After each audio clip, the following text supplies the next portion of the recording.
Welcome to the Alternative Assets Podcast. This is not another podcast about the stock market. Instead, we focus on the rapidly evolving world of alts. The goal of this podcast is to provide original research and insights that empowers you to become a better alternative investor. With each episode, we hope to bring you along with us as we learn together. Thanks for joining. Now let's dive in. Opinions expressed on this podcast by the hosts and podcast guests are for informational purposes only and should not be considered investment advice. Podcast hosts and guests may maintain positions in the offerings discussed in this podcast. Welcome to the Alternative Assets Podcast. This is Horacio Ruiz. I'm co-host with Stefan. Today we are very honored, very happy to have Bruce Pascal. He is a Hot Wheels collector and historian, and even that's an understatement. Bruce has what is believed to be the most expensive or the most valuable Hot Wheels collection in the world. And if you think he's just a collector, that's just the tip of the iceberg. Bruce is really a keeper for Hot Wheels. He's a Hot Wheels historian. Anything to know about Hot Wheels, he is the guy. Bruce, we're very happy to have you here. Thank you for joining us. Hey, thanks. I'm glad to be here. Bruce, when we were setting up this interview, I started doing my research just so I know, exactly what you've done. We're here to talk about, Hot Wheels as potentially an alternative asset, something that we could use as an investment. And I just noticed on your Instagram channel that you got this huge shipment of boxes, and you've been posting about all these good things you've been receiving. What have you been up to lately? Well, it's a continuation of a crazy hobby. Now that I'm 60 years old, and remind you, Hot Wheels came out in 1968. So we're talking, 53 years ago. A lot of the collectors, unfortunately, we're finding are actually passing away. And when they go to the internet to say, what do I do with my husband, my brothers, my father's collection? My name is found on the internet, and I get these calls at least once a week. And it could be from somebody who passed away to somebody who's just tired of their collection, has a financial need. And it's pretty exciting. And there's a whole art to buying large collections. So this collection that I just posted on Instagram, I got the phone call. Unfortunately, somebody's brother had passed away, and their entire garage was filled with Hot Wheels. And they had no idea where to start, where to end, how to get rid of it. So I gave them some free advice of the best ways to maximize their value. And the answer was, we're not interested in maximizing the value. We're interested in getting it out of our garage in 5 days. So I flew to California. They opened the garage. And really, when you buy a collection of 6,000 cars, you don't open up and go through every single car. You kind of get a generic idea of what's in the garage. And came up with a number. I was ready to negotiate. I threw out my offer, and she goes, sold. I had no idea how bad they really wanted to get rid of them. Then we ran into the problem, how do you ship it home? Bids ranged from $3,700 to $4,700. I had completely underestimated the shipping cost of a garage worth of Hot Wheels. But I got incredibly lucky that a neighbor of mine runs a moving company that happened to have a truck at that time in LA. And for a box of Hot Wheels that I gave his son, I got the items shipped to me gratis. So how's that for a little bit of luck to start the story? That's luck on two ends there. This collection, getting it shipped to you. That's awesome, man. And then that starts the real whole journey of how are you going to get rid of it. I have a full-time job in real estate, and I'm mostly a collector. This has only been recently I've been buying these collections to flip because it is a great investment potential. And then literally I've been boxing items and sending them to different eBay sellers. I negotiate fees between 10% and 20% on top of the eBay fee. And there's really a whole world of people out there. It's a whole industry that do eBay selling for other people. What's good about using them is if you find somebody that specializes in Hot Wheels sales, they have a following, and you actually get better prices than if you just gave it to somebody who said, I'll do it for 5%, and they don't have a follower. There really is an art on eBay for people following individual sellers. So that maximizes my return, and I'm already about halfway through 6,000 cars selling, and it's pretty exciting. A couple surprises on the positive and a couple negatives, but I think at the end of the day, I'll probably double my money. Wow. So how do you get into the network? I mean, how do you know who to kind of have sell for you? Let's say for anybody that might have a large collection of Hot Wheels, or they kind of don't know how to best maximize their what they have, right? It's a great idea.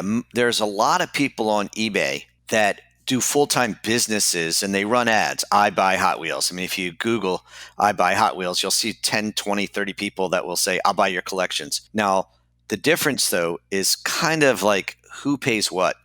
When I'm a collector and somebody calls me with what I really truly collect, Redline Hot Wheels. These are Hot Wheels made from 1968 through 1977, and they're called Redline Hot Wheels because they have a red line around the wheel, like muscle cars did in that day. That, to me, is what I truly collect. I'm staring at a room with 1,300 Redline cars on the wall right now as I do this podcast. I will pay anywhere from 65 to 105% of the value to buy those cars, especially if it's something that I really need to fill a hole.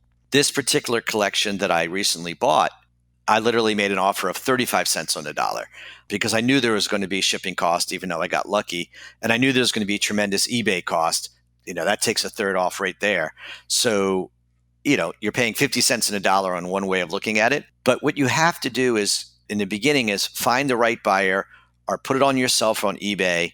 The best way is probably to get involved in the hobby. I wouldn't get into any selling of items that have extreme value until you really do your research. There's Facebook pages specializing on red lines.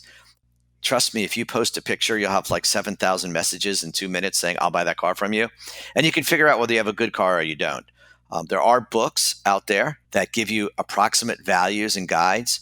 There's websites that can give you approximate values. So to me, the first thing you do is get an idea of what you actually own. It's like finding an old painting in grandma's attic. Don't just go to the pawn store and try to sell it. Do a little research first on the internet of what do you think you actually just found. Yeah, you could be sitting on something that's really valuable, or, like you said, it could be something, not so valuable, cool to look at still, and then that might make your decision on whether you sell it or not. Absolutely. To give everybody the correct expectations, there's a reason that you don't go finding a Mickey Mantle rookie card every day or an Honus Wagner, baseball card, or you don't see an Enzo Ferrari turning the right corner because the really, really valuable ones, they are rare, R-A-R-E. They're hard to find. They may have made, 1 million Camaros in blue, and they may have only made 50,000 of them in hot pink. So, finding the car in your collection is like having a lottery ticket that you just got your, the $100 win. The average collector who kept their toys in a nice 72 car box from the 1968 through 72 era, it's a minimum of $1,000 value. I rarely get less than $1,000 to pay somebody for those collections. You're talking about for the entire collection per car? If they have a 72 car case filled with cars they played with and they're in decent shape, it's $1,000 plus value for those 72 cars. Now, this weekend, I bought another collection of about 200 cars. One car was worth $1,000 in that collection by itself. It was a copper Corvette from 1968. And another car was worth about $800. It was an orange Camaro from 1968. So you get lucky. You have to know these things. These are like originals. I mean, you said 1968. That's when Hot Wheels came out. I mean, you're finding the first line, first line Hot Wheels, no? Absolutely. That's the most desirable year of collecting Hot Wheels, is to find what's called affectionately the Sweet 16. And they call it the Sweet 16 is because they made 16 models in 1968, all based on either real cars or cars that were shown at car shows. Wow. And there they are. And they come in all different colors, and I imagine some are rarer than others. Absolutely. That's what makes the value. It's the colors, the color of the interior, because they also switch those, the casting. Was it made in Hong Kong or USA? So that gives it a little bit variation. But most importantly, what's the condition? If you have, let's just say, a blue Camaro in the original package, it's worth $1,500 if the package in the car is in great shape. If it's taken out of the package, it could be an $800 car, about half the value. And if the car, though, starts to have nicks, imagine going into a new showroom for a car dealer and there's a couple paint nicks. You're not going to pay the guy $62,000 list price for that car. You probably walk away. Well, great collectors walk away from cars in Hot Wheels that aren't in mint condition, but they still have value, but it goes down exponentially every chip you see on the car until finally, if you see that same blue car and it was played with and it's chipped up, it's only worth $30. Does that give you an idea how $30 goes all the way up to $1,600, depending on the condition and whether it's in a package? Absolutely. I mean, it's like a baseball card, right? I mean, if you find that rare card, that mantle, right, that's in pristine condition, I mean, Yes. you're talking about millions of dollars, right? Yeah, the Mickey Mantle, I think, is worth, $500,000. I think I heard on the street. It's an amazing card. Now, the one difference between baseball card collecting and Hot Wheels is we don't have a major grading service. And I know for baseball cards, that has tremendously helped the investment and trading in higher dollars because there's a company with a name behind it and it's sealed. Hot Wheels is very subjective. If the chip is right there on the front of the hood, that may be worse than if there's a tiny chip on the rear of the car. So it's very subjective how you grade Hot Wheels, which allows a lot of price ranging, which makes it a little bit difficult for an amateur to come in.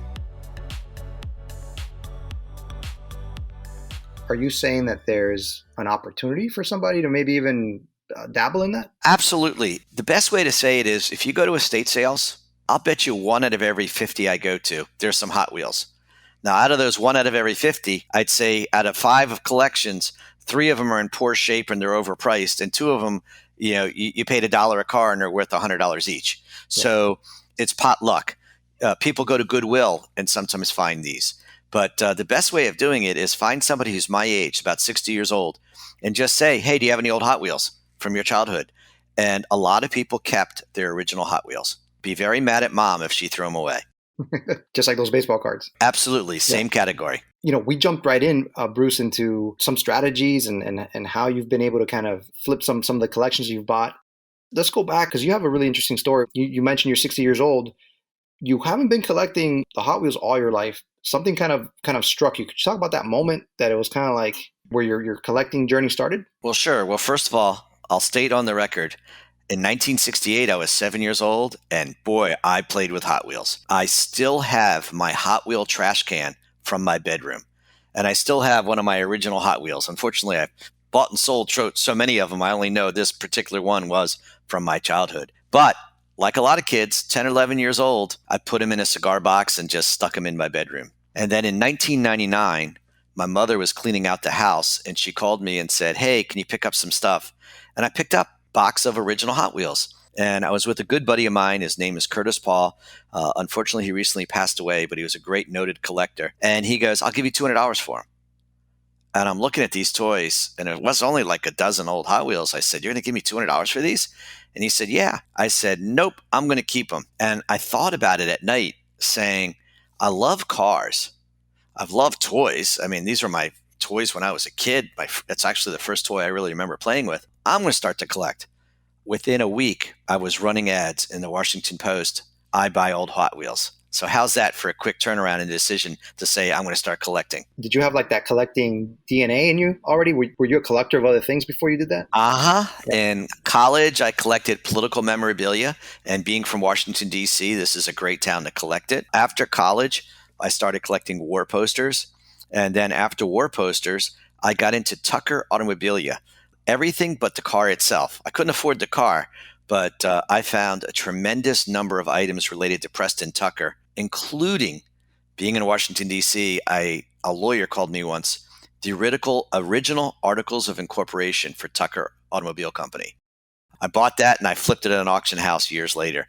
So I've always been buying, selling, as my mother says, wheeling and dealing. I'm sorry for the lack of knowledge. I'm like, who is Preston Tucker? Oh, great guy. The Tucker automobile came out in 1948 after the war, and General Motors and Ford and Chrysler were so scared of him. It was the first car with a big, powerful engine, safety glass, seat belts, shaped differently. And the real regular people were just making old cars that looked like pre-war. And they made a movie about it called Tucker, and you should see it. And they only made 48 cars, and the company was sued and put out of business. And eventually he won his lawsuit, but by then he lost the car company. He was a modern day Tesla in a futuristic car he created, yet he did not have the success Tesla did. Today, those cars are worth over $1 million each, to give you an idea. Okay. Keep learning something new from you, Bruce. Thank you. And all these things lost to history, right? Unless you kind of, unless you have that background and that interest. Did you find that once you started collecting Hot Wheels, those other collections kind of definitely took a back seat? So it's interesting. In all of my hobbies, I have a 2 to 5 year horizon of collecting, joining clubs, going to conventions, and infiltrating, full speed ahead into the hobby. And then every single hobby had a death, a moment where I said, I'm just selling everything. Hot Wheels, I noticed early on something happened that is probably worthy of telling you. 6 months after I started going crazy buying Hot Wheels, I read an article, the rarest Hot Wheel in the world was for sale. And they were asking $72,000. Now, at that time, the most valuable baseball card is $250,000. The Ferraris were selling for over $1 million. And I have a theory on investing in collectibles. And the theory goes, the premium over its utilitarian value. So in other words, you could buy a car for $30,000 at that time from the lot, buy a new Honda. Yet somebody would pay $1 million for a Ferrari. They're willing to pay a gigantic premium. You could buy a baseball card for a penny, but somebody was willing to pay $250,000 for a rare one. There's a premium. And I thought, for the most popular boys' toy of all time, how could it only be $72,000? It should be more, because not everybody even knows what a Ferrari is, although they should, of course. But a lot of people haven't touched it or seen it around the world. Hot Wheels, it's worldwide sales. And not only did everybody at this time of life probably has played with Hot Wheels or seen it, most of the parents bought Hot Wheels for the kids. So it's an item that just had, like baseball cards, universal appeal. So I negotiated a price, made a deal, and bought the rarest Hot Wheel in the world. And then something amazing happened. I'll use that word amazing. The most noted collector in the world, who wrote a book on Hot Wheels, would not include a Hot Wheel in his book unless he owned it, to prove that that car existed. And he called my car a fake. Now you can imagine me spending 5 figures for a car and being told it may be fake. I had a heart attack, figuratively. So to protect my investment, I called the seller, who put me in touch with the original Mattel employee who bought the car. And I had a delightful conversation with him. And he created a notarized affidavit. He wrote a letter of why he had the car. And basically, he was mad that somebody would accuse a car that came from his collection as being fake. And I said, is there anything else you can send to me to prove to me you worked for Mattel? And he says, I'll send you everything I have. And about a week later, a thick envelope came with all these magazines that Mattel had as an internal publication. And he turned the page, and there was the guy I bought the car from, Jacobvis. He's on the Mattel golf team with 7 other people. And then one night I had a miracle dream idea, and I got up at 3 a.m. sweating, going, this is unbelievable. If that guy had a car with 5 figures in his garage, maybe his golf buddies from Mattel's team in 1969 have one too. So every evening for 3 years straight, from 9 o'clock till 10 o'clock at night, and mind you, I'm East Coast and Mattel was located in the West Coast, and most of the employees are different time zone. And this is back in 2000 and 1999. The internet was not like it was today. I don't even think there was a Google at that time. But I painstakingly tracked down and made a list of 4,000 names associated with the history of Hot Wheels TV commercials, Hot Wheels advertising. And I ended up interviewing 400 former employees. And I became the East Coast vacuum cleaner for some of the rarest Hot Wheel historical items known today. The original blueprints, the blueprints for the molds, the original sketches for the first Hot Wheels ever shown to the president of Mattel, to diaries, to notes related to internal procedures at Mattel, and along the way, hundreds of rare prototypes, which are the most valuable and hard to find cars you can find in Hot Wheels history. Cars painted unique colors that were never released to the public, unique interiors. And that is when, that got me. I'm telling you this long story. I'm so invested in the history of the company. I've made so many friends with former employees. I can't even imagine ever getting out of this hobby. Although my wife begs me to, before I die, to make sure I get rid of it. I don't know if that will ever happen. We're going to get to that. But you just talked about, and we mentioned, you're not just a collector. You're a historian and a historian. And let me even if I can say the word, and if you're okay with it, like you've become an ambassador for the brand, right? I love that word ambassador. I truly enjoy being an ambassador for this toy. And why do I use that word, or why do you use that word? Because I use it also. I'll tell you why. 18 years ago, if I told somebody I collected Hot Wheels, I got that look in the eye like when you put a flashlight on a deer.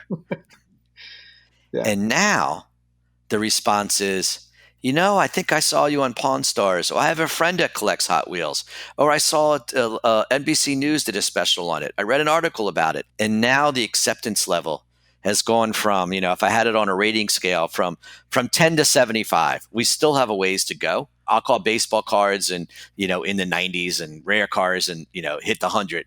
So I still have a way to go. And I say the word, I have a way to go. I feel like it's my duty and my joy to let the world know that, Hot Wheel collecting is pretty cool and a lot of fun. And it encompasses some amazing individuals and personalities and collections all around the world. Absolutely. I know you've talked to 4,000 employees.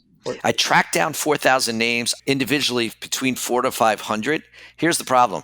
James Smith in California, when you look that name up, I'll never find him. Odo von Kubler, there's only two in California. He was my second call. I found him. It's amazing. It's a lot of fun. You talked about the most expensive Hot Wheels, and you are the owner of the best, the one in the best shape, right? The best condition. The pink rear loading beach bomb. Absolutely. Would you say that that's like the pièce de résistance of your collection? Exactly. I call that car the king of the hobby. And the story in that is very simple. Mattel made a Volkswagen Bus. And wouldn't you know it, when they were testing it and it went through the little teeny house, the supercharger house that makes the car go fast on the other side, the Volkswagen Bus was just like in the real world, too tall and skinny, and it fell to the side. And Mattel said, what are we going to do? So they changed the small sunroof on the top to all glass, took the extra metal and made pockets on the side of the car to make it wider and heavier. And when they did that, the car worked. So these 50 known examples in different colors today, in all these different collectors, they're the king of the hobby. That's like owning a Mickey Mantle, and I own the rarest Mickey Mantle. That's a good analogy that way. Because of the color, right? The pink. Yeah. Everybody loves the pink. It's beautiful. They made pink for girls, and most boys destroyed the pink cars or didn't want to buy them. And they made very limited numbers.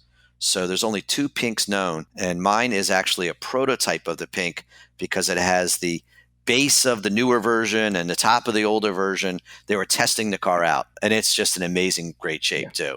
It's 52 years old and it's beautiful. And that's the handle for your Instagram account, right? If you want to put it out there. Yes, it's Pink Beach Bomb. And you updated a bunch of times. I know that's how I knew about the new collection that you had gotten. Your handle is named after that car. And I want to go back on it because you mentioned something important there. So at the time you bought it for $75,000, you kind of implied that you feel like these Hot Wheels in general, right? These rare vehicles are kind of undervalued. Do you still feel that way? Well, interestingly enough, I've always felt the hobby is undervalued. But since COVID, we have had a tremendous spike, like all hobbies. So an item that I would have sold for $2,500 2 years ago, I sold one at a recent convention for $6,000. Mm-hmm. I create my own database. It's the In Case I Die catalog of 1,000 items for my wife, where I bought it, what I paid, mm-hmm. Where I get it from, and what do I think it's worth.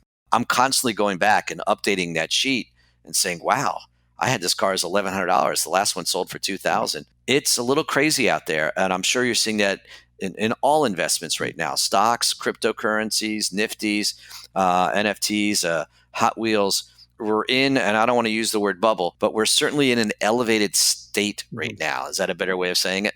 Every market's different, right?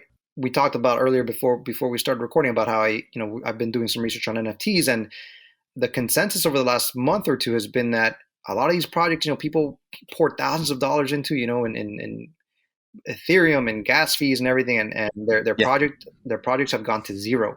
A bubble is definite for a large segment of that of NFTs is pretty appropriate to say that. Well, the difference between Hot Wheels and NFTs is NFTs could be theoretically created every day, an infinite number, and although billions of Hot Wheels have been sold, when you start looking for certain models and certain colors and certain condition, there really is a true rarity out there. Remember when you were a coin collector and you had a book and you had to put the coin in to fill every slot? There are a lot of Hot Wheel collectors that try that for whatever they collect. Every fire department car, every police car, every blue car, every Ferrari, every Dodge. And as long as there's a hole, collectors have a desire to fill that hole. Nifties, I call them nifties. I don't know if that's the appropriate word or not. There's thousands and thousands and thousands and millions of them, and they're being made every day. So I think you have to be more careful, although certainly people have made a fortune, and people, I'm sure, lost a fortune in them. And you're exactly right. For every newly branded millionaire, right? Or there's these other stories of people that are over leveraged is kind of the new term right now, because people use their credit or whatever to purchase these, believing that they're going to go up, and that hasn't necessarily been the case for everybody. So let me put it with Hot Wheels to give you an easy way of looking at it. If you had bought and paid market prices in 2015, 17, 19, 20 Hot Wheels, in 2021, every single car you have, every single category has gone up in value. There's no question. Now, there's always some that go disproportionate. And in newer cars too, Mattel started this new thing called the Red Line Club, Mattel Creations. They only sell sometimes 5,000 cars at one time, which is an extremely limited number in the world of 100,000 Hot Wheel collectors. And the cars sell out on 2 or 3 minutes. If you're lucky enough to get on eBay, you may pay anywhere from 20 to 120, whatever Mattel's selling it for.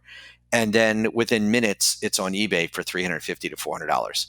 Wow. So there are ways of being a collector. And by the way, anybody can join the Mattel Club for $9.99. Get on the phone or on the computer and try to win these auctions.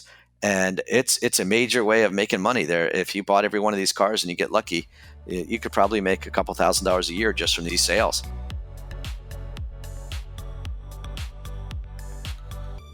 You talked about how these older collections, your collection has appreciated in value, and in the market right now, we're kind of seeing the same thing across the board with like even trading cards or NFTs. The money is going into the blue chips, right? Correct. The original NFTs, the first minted, the CryptoPunks, for cards, the Mantles, the Jackie Robinsons. How about like for someone that doesn't maybe have access to, and you mentioned this before, the 1968, 69 models, those original red lines. If you're looking to invest in Hot Wheels, there's a way to do it with newer models? Yes. It's like buying art. So first of all, I always tell everybody, buy what you like.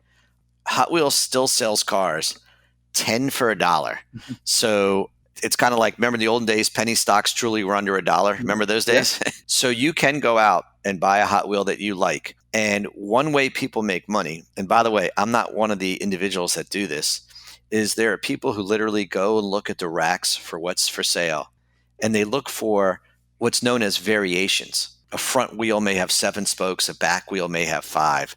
Instantaneously, that car's worth $5. Every year, a certain number of cars they called treasure hunts or supers, those were immediately worth anywhere from $5 to $200. And they're extremely limited edition cars.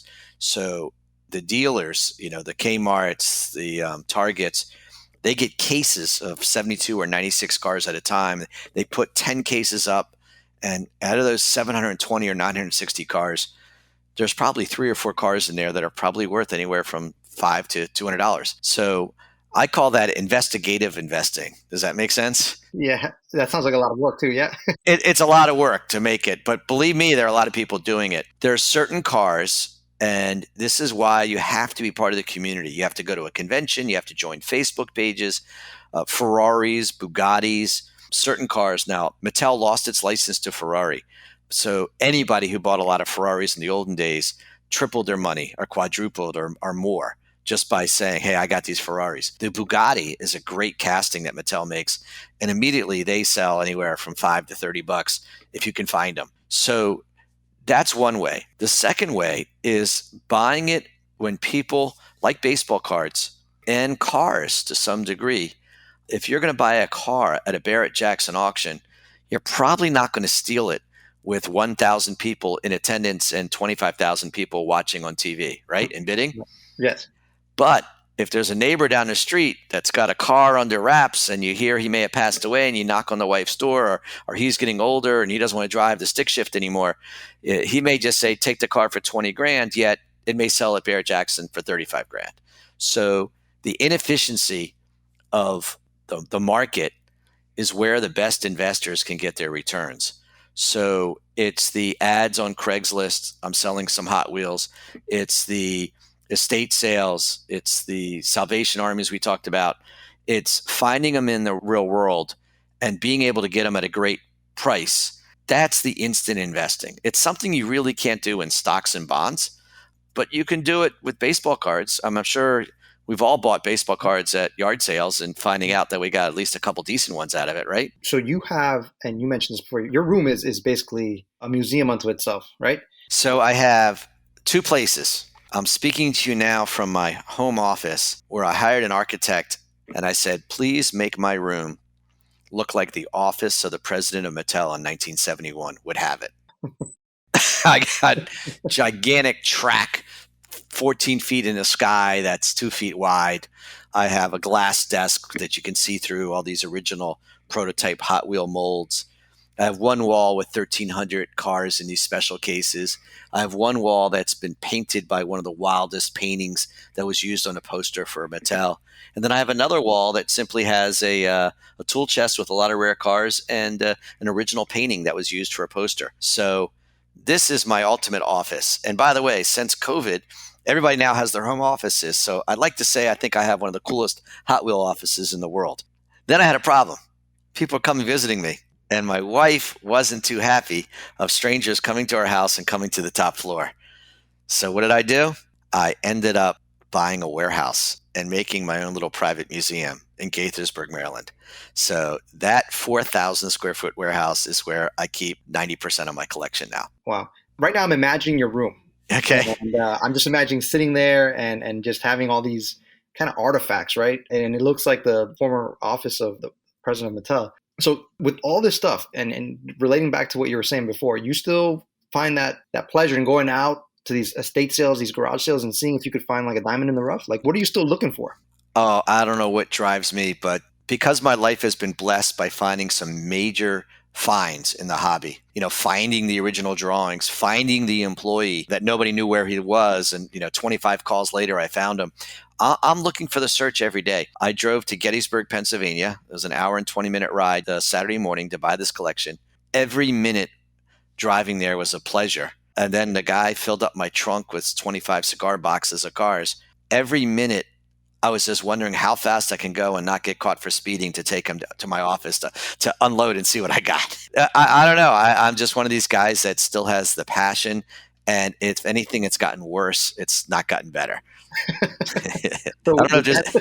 But you've made a second career out of it, right? The money part of it is actually some years has been really good, but it's never been as good as my daytime job, which, I work in commercial real estate. So this has always been a secondarily. And I've never started, with the exception of that 6,000 piece collection I bought in California, which is one of the first large collections I bought just to sell. I'm usually buying collections to add to my collection. So it's very common for me to buy 200 cars and put 6 on my shelf that are better condition and rare, and then get rid of the other 194. And I'm excited if I get all my money back so that just those 6 cars came in free. So I'm not doing this to make a living by any stretch. Yeah, definitely. What do you envision your collection becoming? You have that warehouse you say you have. I know you've mentioned possibly starting your own museum. Where do you see the future of your collection heading? So I've created what I call the unofficial East Coast Hot Wheels Museum. I have kids come by and I lay track down. And it's pretty exciting to see all the kids and the parents come by. I open it up to collectors of them in town. And I enjoy showing the collection. So there will be a museum without a staff except me. It'll be open only when I'm there. And showing the collection. And, I have no real reasons to do anything else but to keep more acquiring and cataloging and moving forward. The only thing I feel sad is I know the best days of collecting, finding the holy grails, are probably gone because most of the original Mattel employees either sold me their collection, passed away, or gave it to their kids, and who then sold it, or don't even know what they have in somebody's garage. That finding those holy grails, which I've had a few of those happen over the years, is probably getting harder and harder. Is there one that you're kind of dreaming of finding? Is there one that you got your eye on? No, there was one I was dreaming of finding, and then believe it or not, I found it. I interviewed an employee, and he told me one day that his job at Mattel was to come up with new ideas. And do you remember Cox airplanes where they would fly around in circles with a string attached to them with a little gas engine? I know what you're talking about, yeah. Yeah. They said, why don't we put a tiny Cox gas engine in a Hot Wheel and see if we can then make gas-powered tiny cars with miniature engines? And I said, holy wow, did you have that car? And he goes, oh, no, I never knew what happened to it. And then 3 years later, a guy calls me and he says, hey, Bruce, a fellow employee gave me your name and said you buy unusual cars. I have this car with a gas engine. Are you interested? And I fell off my chair. I flew that weekend to California just to buy that car. The sad ending was another major collector had a super rare car and I traded it with him. And then some collector said, do you want me to get it running for you? In the attempt to get it running, the car exploded and broke into pieces. In a lot of what we do here, alternative assets, we write about fractional platforms. I'm just curious if you've ever been approached about something like that. Like, what are some companies maybe that have approached you about to do something with your collection, something different? So I have thought on my own of that idea. I have no desire to sell the pink Reload Beach Bomb. And the reason is it's kind of exciting to own, the holy grail of a hobby. It's great to bring it to shows and watch people looking at it. It's a once in a lifetime opportunity to be the caregiver of that car. And I do display it and I do show it. It doesn't just sit in a safe every day. So I'm open always to interesting ideas. I was approached by one and I attempted to make an NFT of my pink beach bomb. He had the expertise in NFTs. I didn't. So I created the video. I sent it to him and the asking price was $175,000 for it. And I was like, isn't that kind of high? But that's what we went for. And of course, it never sold. Now, theoretically, I guess, and you know better than me, it's still out there for sale, right? So if anybody wants it on this podcast, I'll throw a bunch of other Hot Wheels in there. So you have the NFT for the pink rear loading beach bomb. So in that way, you have the rights to the digital asset, but you also have the physical asset. Correct. I'm a big believer, and I do hope to create some NFTs of some original drawings I have. So for example, Mattel created an NFT of a car called the Twin Mill. It happens to be that I own the original drawing by the artist, the designer, for that Twin Mill. And Mattel actually was showing that when they were advertising the car in their ads. So I thought it'd be pretty cool to buy that NFT. Took me forever to figure out how to bid on NFTs, get my Coinbase, get my MetaMask. This is all strange to me. I'm 60 years old and I can still do eBay, but I'm not the tech wizard out there. But I bid $6,000 on that NFT and it sold for close to $7,000. And the rumor is it eventually flipped for $30,000. So maybe I should have bought it. But my dream was to put together the physical drawing, and then I have the original prototype of that car and the NFT. So I have the first and the last. And I thought that would have been pretty cool. That would have been really cool. Yeah, those were the one of ones, right? Like in June? Correct. They did 3 of those. And I was bidding on the one called the Twin Mill. And they just announced on November 16th, they're coming out with another package of NFTs, much less expensive. You have to use a system called Wax, which I need to start looking on really quick. And with that, there's also the possibility of getting certain real cars associated with the kind of lucky owner of some of the rarer NFTs. Yeah. So it seems like, and that's something that I'm actually excited about. It's good, something I'm going to include in our newsletter the week of when that collection drops. So it seems like you're a big fan of the NFTs. You're a big fan of being able to kind of own these digital assets, right? Even though it's a far departure from owning the physical toy. Exactly. And in my particular case, to me, it's an extension of the hobby. A lot of collectors only collect Hot Wheels. I'll collect the gas station banner from 1970. I'll collect the blueprints. I'll collect the molds. So to me, this is just another extension.